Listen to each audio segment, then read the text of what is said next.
আসসালামু আলাইকুম। আজকের ক্লাসে সবাইকে স্বাগতম। আজ আমরা ষষ্ঠ শ্রেণীর পঞ্চম সপ্তাহের গণিত অ্যাসাইনমেন্ট 2 নিয়ে আলোচনা করব এবং একটা স্বচ্ছ ধারণা দেওয়ার চেষ্টা করব। তো আমাদের আজকে ষষ্ঠ শ্রেণীর মোট 4টি প্রশ্ন রয়েছে। প্রথম দুটি সৃজনশীল টাইপের এবং পরের দুটি সংক্ষিপ্ত টাইপ নিয়ে প্রশ্ন প্রণীত হয়েছে। তাহলে চলো শুরু করা যাক। প্রথম প্রশ্নে একটি ফলের দোকান থেকে 250টি ফজলি আম কিনে আনা হলো। 2 দিন পর 25টি আম পচে গেল এবং একটি আমের দাম 30 টাকা। এটা আমাদের উদ্দীপকে বলা আছে। কত বলা হয়েছে 25 টাকা, 75 টাকা শতকরা কত। এখন আমরা কয়ের উত্তরটা দেখতে চাই। 25 টাকা 75 টাকা, 75 ভাগের 25 অংশ হবে। 25 দিয়ে কাটাকাটি করলে আমরা পাই 3 ভাগের 1 অংশ। অতএব 3 ভাগের 1 সমান আমাদেরকে বলছে শতকরা কত। শতকরা নেওয়ার জন্য আমরা উপরে নিচে 100 দিয়ে গুণ দেব, কারণ কাটাকাটি করলে আবার আগের মতো হবে। তো আমরা জানি যে 100 ভাগের 1 মানে পার্সেন্টেজ, যে চিহ্নটা আমরা দেই প্রতিশতে, অর্থাৎ 100 ভাগের 1 এই পার্সেন্টেজটা হবে 3 ভাগের 100। 3 দিয়ে 100 ভাগ দিলে হয় 33 সমস্ত 3 ভাগের 1। সুতরাং 25 টাকা 75 টাকা 33 সমস্ত 3 ভাগের 1%। তাহলে এবার আমরা ক্ষতে যাব। ক্ষতে বলা হয়েছে শতকরা কতটি আম ভালো আছে। এখানে আমাদের আছে যে মোট 250টা আম কিনা হয়েছে, এর ভিতরে 2 দিন পর 25টা আম পচে গেছে। তাহলে কয়টা আম ভালো থাকে, কিন্তু এখানে শতকরা কতটি আম ভালো থাকে, সে ভালো আছে সেটা বের করতে বলা হয়েছে। তাহলে আমরা এবার ক্ষতে যাব। মোট আম 250টি, পচে গেল 25টি। তাহলে মোট আম ভালো আছে 250 বিয়োগ 25 সমান 225টি। এখন 250টির মধ্যে ভালো আছে 225টি, তাহলে একটির মধ্যে ভালো আছে 250 হবে নিচে, 225 উপরে। অথবা 100টির মধ্যে ভালো আছে 100 উপরে আসবে। তো আমরা যদি কাটাকাটি করি তাহলে 90 পাই। অতএব শতকরা 90টি আম ভালো আছে। এবার আমরা গতে যাব। গতে বলা হয়েছে একটি আম কত টাকায় বিক্রয় করা হলে মোটের উপর 10% লাভ হবে। এখানে মোটের উপর কথাটা আমাদের বিশেষভাবে খেয়াল রাখতে হবে। একটি আমের ক্রয় মূল্য 30 টাকা, অর্থাৎ 250টি আমের ক্রয় মূল্য 7500 টাকা। মোটের উপর 10% লাভ করতে হলে এই 7500 টাকা আমের বিক্রয় মূল্য হবে, ক্রয় মূল্যের সাথে লাভ যোগ করতে হবে। ক্রয় মূল্য হলো 7500 টাকা, লাভ হচ্ছে 7500 টাকার 10% লাভে বলছে, তাহলে 10% দিলে আমরা এটা লাভ পাবো। তো 7500 টাকা ক্যালকুলেশন করলে আমরা দেখতেছি লাভ হচ্ছে 750 টাকা। টোটাল 8250 টাকায় তাহলে বিক্রি করতে হবে। এখন 225টি আম বিক্রি করতে হবে 8250 টাকা। অতএব একটি আম বিক্রয় করতে হবে 225 নিচে, 8250 উপরে। আমরা যদি কাটাকাটি করি 3 ভাগের 110 হয়। 3 দিয়ে ভাগ দিলে পর আমাদের কি হয়, 3 দিয়ে যদি আমরা ভাগ দেই 3 × 9, 11 থেকে 9 গেলে 2 20, 318। তারপরে 2 সাথে আমরা 2 সাথে যখন ভাগ দেব তখন কি হবে, ভাগ যায় না দেখে দশমিক দিয়ে তখন আমরা 0 আনতে পারবো। 3 6 18, আবার 2 3 6 18, এইভাবে 6 অনেকবার আসতে থাকবে। তো আমরা যেহেতু জানি যে টাকার ক্ষেত্রে আমাদের দশমিকের পরে 2 ঘর রাখাটাই উত্তম, তাহলে আমরা 2 ঘর রাখতে যে তৃতীয় ঘরে যেহেতু 6 আছে 1 বাড়াইয়ে দেব। সেই জন্য আমরা 36.67 টাকা আমরা পেলাম। সুতরাং একটি আম 36.67 টাকায় বিক্রয় করতে হবে এবং এত টাকা বিক্রয় করলেই মোটের উপর 10% লাভ হবে। তো এখন আমরা 2 নম্বর প্রশ্নে চলে যাব। 2 নম্বর প্রশ্নে আছে -15, 6, 11 তিনটি পূর্ণ সংখ্যা। কত বলা আছে -15 এবং 6, আবার 6 + 5 ব্র্যাকেট এবং 11 এর মধ্যে বৃহত্তর চিহ্ন এটা বা গ্রেটার দেন, এটা হচ্ছে লেস দেন বা ক্ষুদ্রতর, আর এটা হচ্ছে সমান চিহ্ন বা ইকুয়াল চিহ্ন, ইকুয়াল টু। এই চিহ্নগুলো বসাইতে বলছে।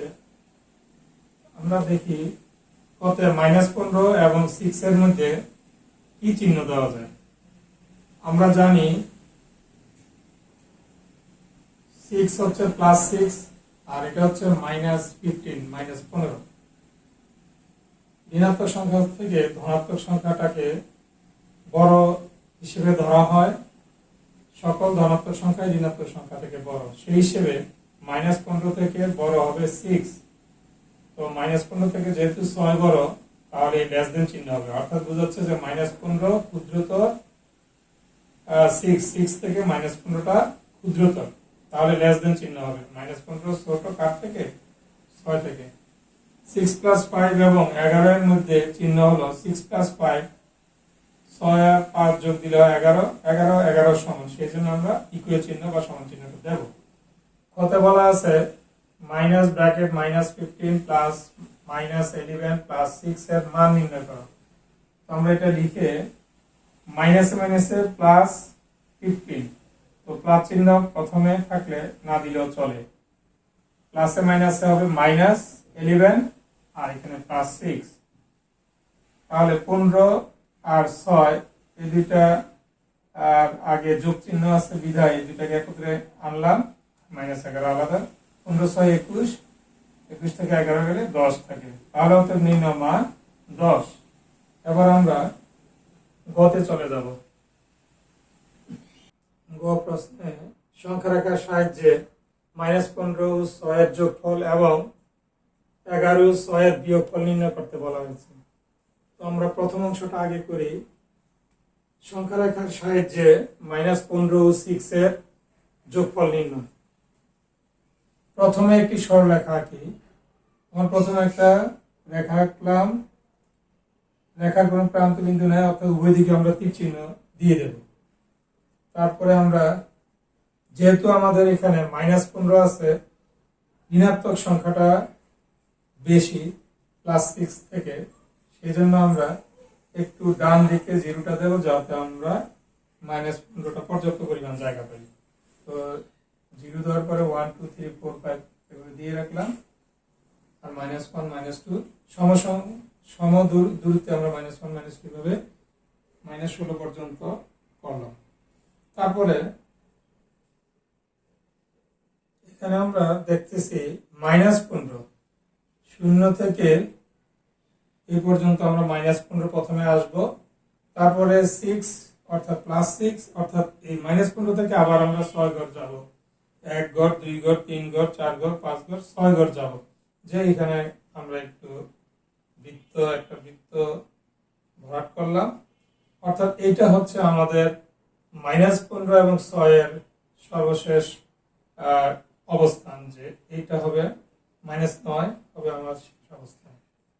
আমরা লিখছি এইভাবে, সংখ্যা রেখার উপর 0 থেকে প্রথমে বাম দিকে বা ঋণাত্মক দিকে 15 ধাপ বা 15 ঘর অতিক্রম করে -15 বিন্দুতে পৌঁছাই। -15 বিন্দুতে পৌঁছাইলাম, এরপর -15 বিন্দু ডান দিকে 6 ধাপ অতিক্রম করে -9 বিন্দুতে পৌঁছাই। অর্থাৎ -15 ও 6 এর যোগফল হবে -15 + 6 সমান -9। এবার আমরা দ্বিতীয় অংশে যাব।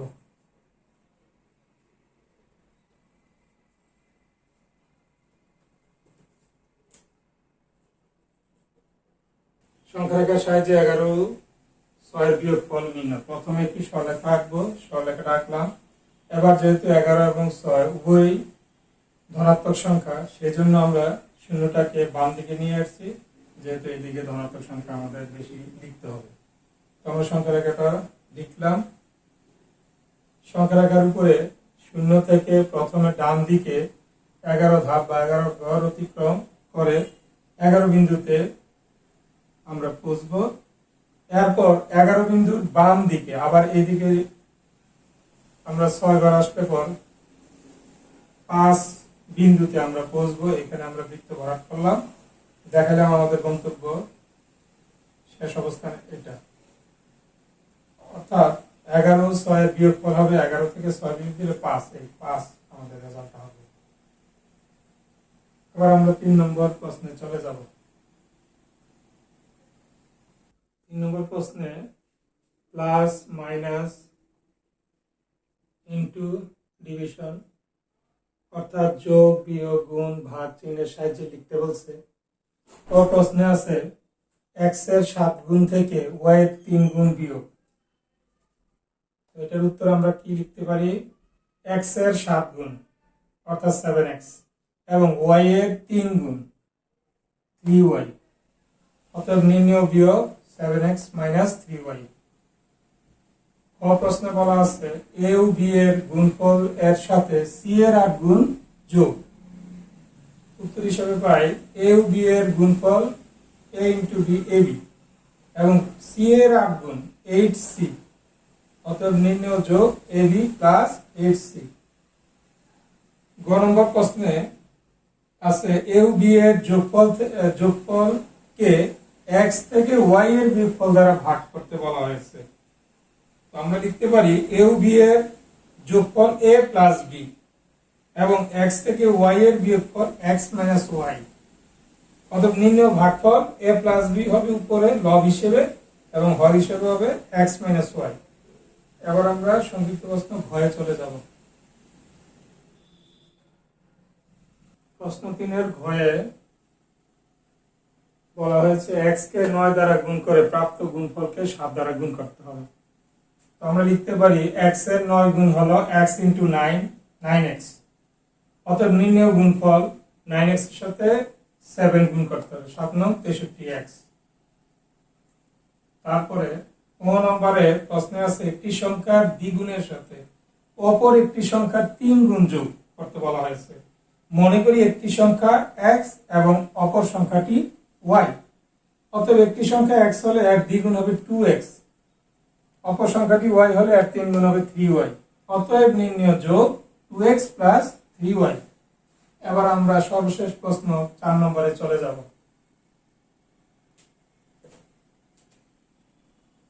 প্রশ্ন 4 এ বলা হয়েছে একটি খাতার দাম a টাকা, একটি বইয়ের দাম b টাকা এবং একটি কলমের দাম c টাকা। একে 5টি কলম ও 3টি খাতার দাম কত?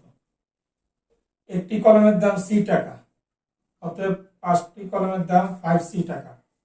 আবার একটি খাতার দাম a টাকা, অতএব 3টি খাতার দাম 3a টাকা, অতএব 5টি কলম ও 3টি খাতার দাম 5c plus 3a ব্র্যাকেট টাকা লিখতে হবে।